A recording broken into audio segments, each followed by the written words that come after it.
بسم اللہ الرحمن الرحیم۔ السلام علیکم۔ آپ لوگ دیکھ رہے ہیں زیبا وائس چینل۔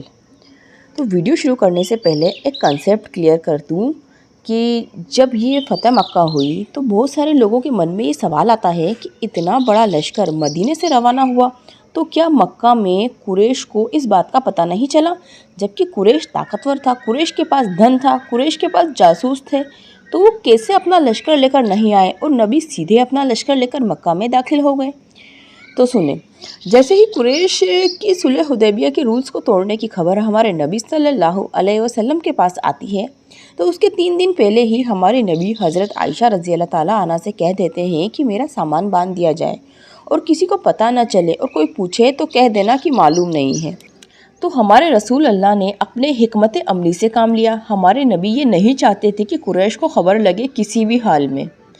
تو پہلا کام تو ہمارے نبی نے حضرت عائشہ کو کہا کہ سامان پیک کیا جائے، اور دوسرا کام یہ کیا کہ مدینہ سے چلنے سے پہلے اللہ تعالیٰ سے گڑ گڑا کر یہ دعا فرمائی کہ جاسوسوں اور خبری لوگوں کو قریش تک پہنچنے سے روک، تاکہ ہم ان کے علاقے میں ایک دم سے جا پہنچیں۔ تیسرا کام ہمارے رسول اللہ نے یہ کیا کہ لشکر کی رازداری رکھنے کے غرض سے 8 رمضان کو 10 رمضان کو تو مدینہ سے روانہ ہی ہو گئے تھے۔ 8 رمضان کو حضرت ابو قعدہ بن ربیع کی قیادت میں 8 آدمیوں کا ایک دستہ تیار کیا اور اس کو ایک چھوٹا سا لشکر بنایا اور بطن اعظم کی طرف روانہ کر دیا۔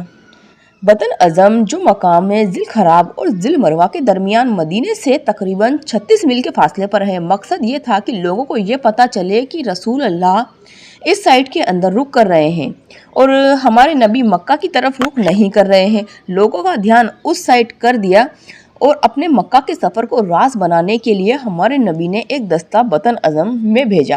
بعد میں جب اس دستے کو پتہ چلا کہ ہمارے نبی مکہ کی طرف روانہ ہو گئے ہیں تو وہ دستہ بھی نبی کے لشکر میں آ کر شامل ہو گیا۔ چوتھا کام رسول اللہ نے یہ کیا کہ ادھر مدینے میں حطیب بن ابی بلتہ نے قریش کو خط لکھا، جو حطیب بن ابی بلتہ مدینے کا ہی تھا اور ہمارے نبی کے دستے میں شامل تھا۔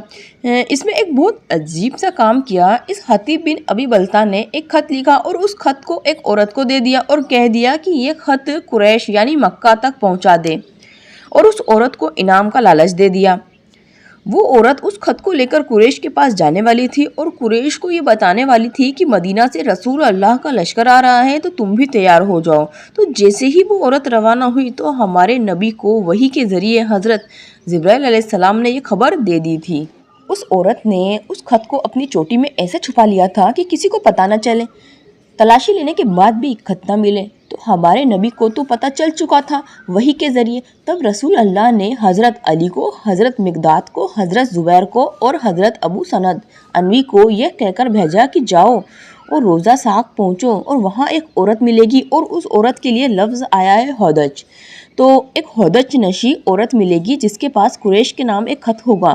تو یہ حضرات گھوڑے پر روانہ ہوئے اور تیزی سے روانہ ہوئے اور انہیں وہ عورت مل گئی، اور جب اس عورت سے پوچھا گیا کہ کیا تمہارے پاس کوئی خط ہے تو اس عورت نے جواب دیا میرے پاس کوئی خط نہیں ہے۔ پھر عورت کے قضاوہ کی تلاشی لی گئی لیکن کوئی خط نہیں ملا۔ تب حضرت علی نے کہا کہ میں خدا کی قسم کھا کر کہتا ہوں کہ نہ تو رسول اللہ نے جھوٹ کہا ہے اور نہ ہم جھوٹ کہہ رہے ہیں۔ پھر جب اس عورت کے ساتھ سختی دکھائی گئی تو پھر وہ بولی اچھا منہ پھیرو۔ تو اس عورت نے ایک چوٹی کھولی اور اس میں سے خط نکالا اور خط نکال کر دے دیا۔ جب سب حضرات رسول اللہ کے پاس پہنچے تو اس میں تحریر یہ تھی کہ حطیب بن ابی بلتہ کی طرف سے قریش کو رسول اللہ کے جانے کی خبر دی گئی تھی۔ پھر جب حطیب بن ابی بلتہ کو بلایا گیا اور پوچھا گیا تو اس نے کہا کہ یا رسول اللہ میرے خلاف جلدی نہ فرمائے، خدا کی قسم میرا اللہ پر اور اس کے رسول پر ایمان ہے، اور نہ تو میں کوئی مرتد ہوا ہوں اور نہ ہی میرے اندر کوئی تبدیلی آئی ہے۔ بات صرف اتنی سی ہے کہ میں قریش کا آدمی نہیں ہوں، البتہ میں ان سے اس لیے چپکا ہوا ہوں کیونکہ میرے اہل و عیال، میرے بچے وہیں رہتے ہیں اور انہی کے پاس ہے، اور ان کا خیال اچھی طرح سے رہے اور قریش کی نظر میں تھوڑا افضل بن جاؤں، اسی کے لالچ میں تھوڑا آ گیا تھا اور میں نے یہ خط بھیج دیا تھا، مجھے معاف کیا جائے۔ اس پر حضرت عمر بن خطاب کو غصہ آ گیا اور حضرت عمر بن خطاب نے کہا کہ اے اللہ کے رسول مجھے چھوڑ دیں، میں اس کی گردن مار دوں، اس نے اللہ کے رسول کے خلاف خیانت کی ہے اور منافق ہو گیا ہے۔